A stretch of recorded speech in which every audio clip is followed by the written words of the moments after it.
आप सभी का स्वागत है। आशा करता हूं कि आप लोग सकुशल होंगे। आज की इस वीडियो में हम लोग एमटीएस जो एसएससी एमटीएस है उसके बारे में जानेंगे। उससे पहले आप लोगों से एक विनम्र निवेदन है कि जल्द से जल्द 1000 सब्सक्राइबर पूरा करवाने में हमारी मदद करें।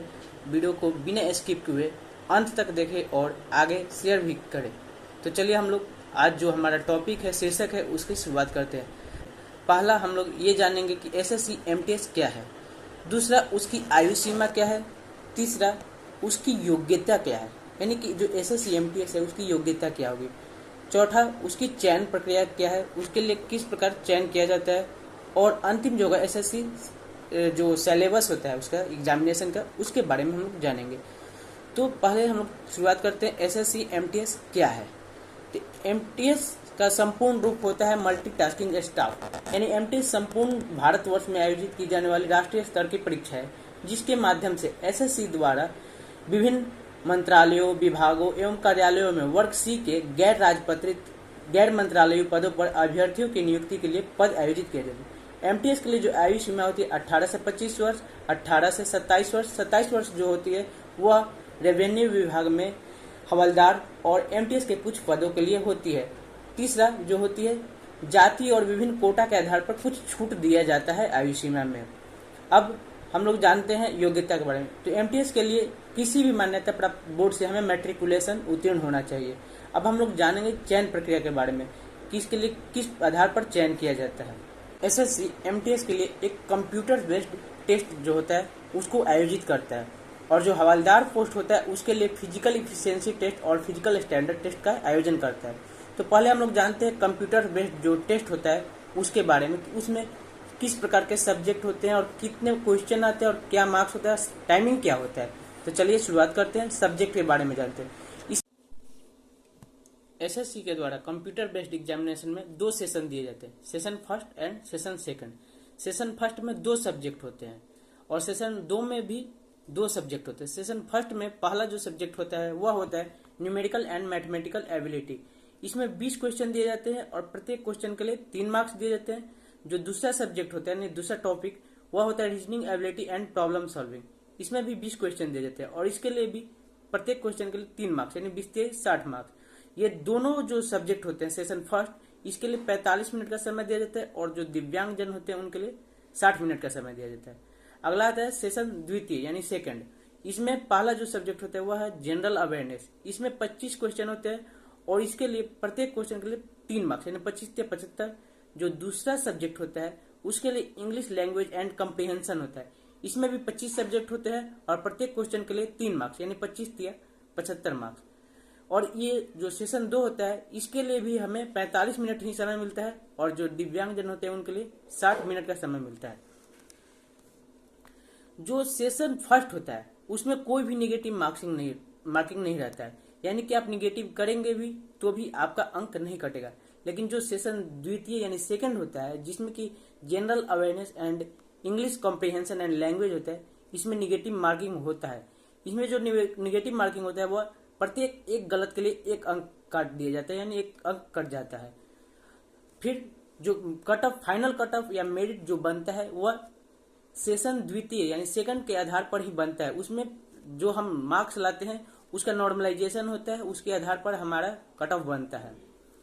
हम लोग कंप्यूटर बेस्ड जो एग्जामिनेशन है उसके बारे में हम लोग जान चुके हैं कि किस प्रकार उसमें सब्जेक्ट आते हैं और किस प्रकार से हमारी मार्किंग होती है और समय कितना दिया जाता है। अब हम लोग जो हवलदार पोस्ट होता है उसके लिए जो फिजिकल इफिशिएंसी टेस्ट और फिजिकल स्टैंडर्ड टेस्ट होते हैं उसके बारे में हम लोग जानेंगे। तो मेल के लिए 1600 मीटर वॉकिंग करना होता है, वह भी सिर्फ 15 मिनट में, जबकि फीमेल के लिए 1000 मीटर यानी 1 किलोमीटर 20 मिनट में चलना होता है। फिर जो फिजिकल स्टैंडर्ड टेस्ट की अब बात आती है यानी कि हमारा शारीरिक माप, तो उसमें हमें हमारा जो जांच होता है वह क्या होता है कि 157.5 सेंटीमीटर दिए जाते हैं और जो गोरखा, गढ़वालीज और असामीज आदि जो शेड्यूल ट्राइब से जो लोग होते हैं उनके लिए 5 सेंटीमीटर की छूट जाती है मेल के लिए। और उनका जो चेस्ट है उसे 81 सेंटीमीटर का माप किया जाता है और उसे मिनिमम 5 सेंटीमीटर के एक्सपेंड करना होता है, मैंने 5 सेंटीमीटर बढ़ाने के बाद 81 सेंटीमीटर आना चाहिए। उसके बाद मेल के बाद फीमेल की बात आती है। तो फीमेल के लिए जो हाइट होता है वह 152.5 सेंटीमीटर माप की जाती है और उनमें 2.5 सेंटीमीटर की छूट दी जाती है, वो असामीज, गढ़वालीज और जो शेड्यूल ट्राइब के लोग होते हैं उनके लिए। इन्हें 48 kg होना चाहिए वेट, और जो 2 kg मतलब जो गढ़वाली, असामीज और शेड्यूल ट्राइब और गोरखा के लोग होते हैं इनको छूट दी जाती है। उसके बाद अब हम लोग बात करेंगे सिलेबस के बारे में कि आखिर जो ये परीक्षाएं होती है, जो सब्जेक्ट दिए जाते हैं, 4 सेक्शन 2 होते हैं और उसमें 4 सब्जेक्ट दिए जाते हैं, तो चारों सब्जेक्ट में कौन कौन से टॉपिक से क्वेश्चन आ सकते हैं वो सिलेबस को हम लोग जानेंगे। पहला हम लोग न्यूमेरिकल और मैथमेटिकल जो एबिलिटी होती है उसके बारे में हम लोग जानेंगे।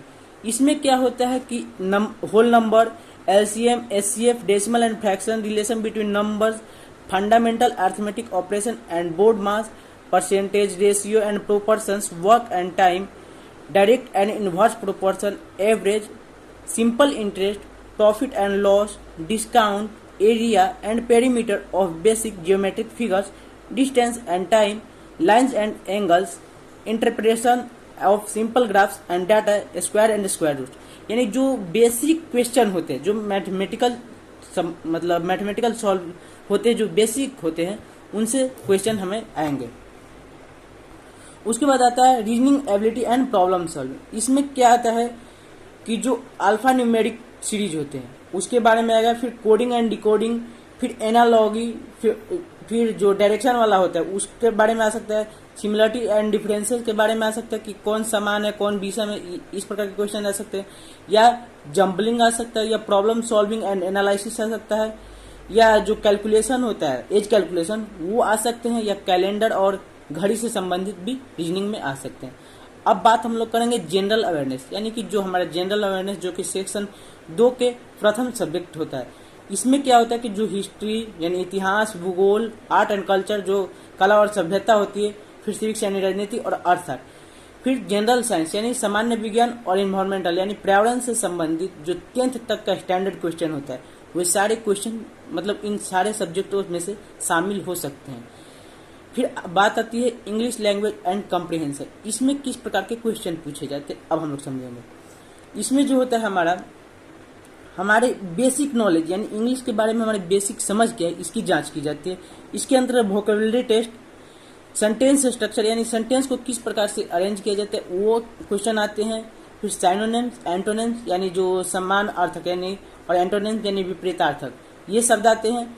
फिर ग्रामर, फिर उसके बाद जो होता है करेक्ट यूजेज यानी कि जो अब साइनोनिम्स एंटोनिम है उसका वाक्य में भी दिया रहता है, उससे भी पूछता है कि कौन सा साइनोनिम मतलब जो मार्किंग किया रहता है उसका साइनोनिम क्या होगा, एंटोनिम क्या होगा, या कॉम्प्रिहेंशन दे देता है। फिर उससे क्वेश्चन जो उसको fill in the blank type का होता है उसको देता है कि कंप्रिहेंशन देगा, फिर उसमें बोले कि किसी शब्द को आप ऑप्शन के आधार पर फिल कीजिए। तो यही सब हमारा जो सिलेबस था यही था। हम लोग जो मैथ है तो मैथ की तैयारी हम लोग इस YouTube चैनल के माध्यम से कर पाएंगे, और जो इंग्लिश हो गए तो उसके लिए आपको इंग्लिश ग्रामर की किताब ले सकते हैं। धन्यवाद। जय हिंद। आपका दिन शुभ हो।